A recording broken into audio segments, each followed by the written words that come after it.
Welcome to a little segment I like to call Shortcuts, which is nothing but clips from my full length podcast. If you wish to watch the full episode, find the video on my channel or there will be a link in the description below.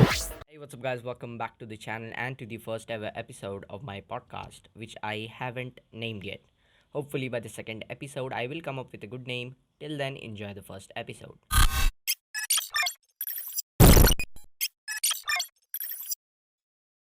For the first episode, I got a chance to interview Monique MEDVED.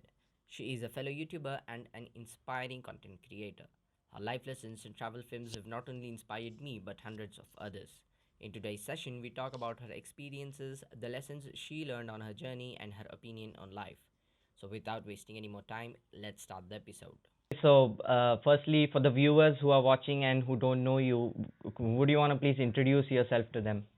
Sure. So, my name is Monique. I am from a small place in Australia called Geelong. Oh, it's not that small, it's quite big, but it's probably about 40 minutes from Melbourne. And I've recently kind of just delved into the world of YouTube, and a lot of the videos that I put out are just my personal experiences and journey. It's something that I've always wanted to do. I used to want to be a filmmaker when I was younger. And so I thought, you know what, I'm just going to do it. I'm going to get over myself. I'm going to get over all these insecurities that I have. And I'm just going to try it and see what happens. And yeah, a year on, I've uploaded a video every single week. And I've just really found a passion in storytelling again. So that's, I guess, what I'm doing at the moment and a little bit about me. That's really great. That's really great of you to start a YouTube channel so you could inspire people. Okay, so my second question is, how have you evolved or changed as a person since you started this journey of YouTube or seeking discomfort? Yep. So I think for me, one of the things was when I started the YouTube channel, the biggest thing was, if you're going to do this, and I remember saying it to myself, because for so long, so many people told me, you should start one, you're into video and filmmaking, you should do it. So when I started, the requirement of myself was, if you're going to do this, you've got to show up every single week at the same time, regardless of what happens during the week. If you have a bad day or whatever, every single Sunday you have to show up. So by doing that for a year, I found the beauty in consistency. My next question is, you travel a lot. You went to Thailand, you went to Nepal, or Dubai, and many more places. I cannot even name them all. So my question is, what's your opinion on traveling alone or going on an adventure alone? I think it is the best thing you can do for yourself. And the reason is because the best way to get to know yourself is to spend time with yourself. I always encourage people to not even travel by themselves, but go down to a cafe and have a coffee by yourself and read a book.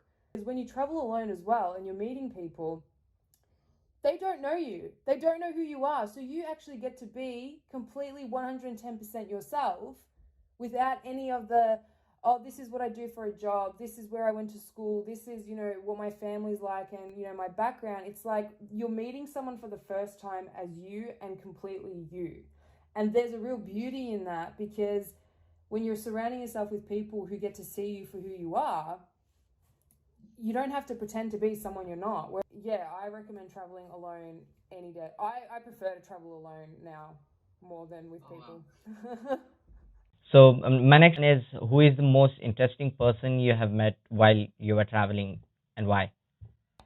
Oh, there's so many. I'm going to give you two answers. So the first person was when I went to Thailand and I met this trainer that, when I was by myself, and he kind of was telling me his story about when he was in the US military, and then he almost died because his tank nearly got blown up. And then he decided he was just going to make a massive change in his life and come back home, fly to Thailand, and then he just started training in Thailand. So to hear someone completely change their lives and do a complete lifestyle shift from what they were used to kind of sparked a trigger in my mind going, who's stopping you from going out and doing whatever the hell you want? Like, why can't you go do that too? The most interesting person I would probably say was, I met two women on that trip who were both in their 70s, and I basically became best friends with them. These women were so full of life and just living their life every single day with no, I don't know if I'm allowed to swear, no shits given at all. These women are like the perfect example of age is just a number. And if you're gonna decide that age is a limitation, you're gonna limit yourself very, very quickly in life. So they are probably the two most interesting characters I've ever met in my life. Cheryl and Glennis was their name. So my question was, according to you, why learning a new skill is important? Any skill.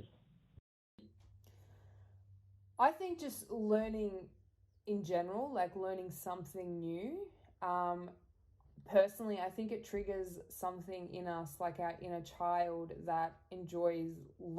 So the next question will be, you are already experienced a lot and you are old enough with a lot of experience. So I wanted to know, what is that ideal advice you would give a 17-year-old or any young person at their teens right now, in their teens?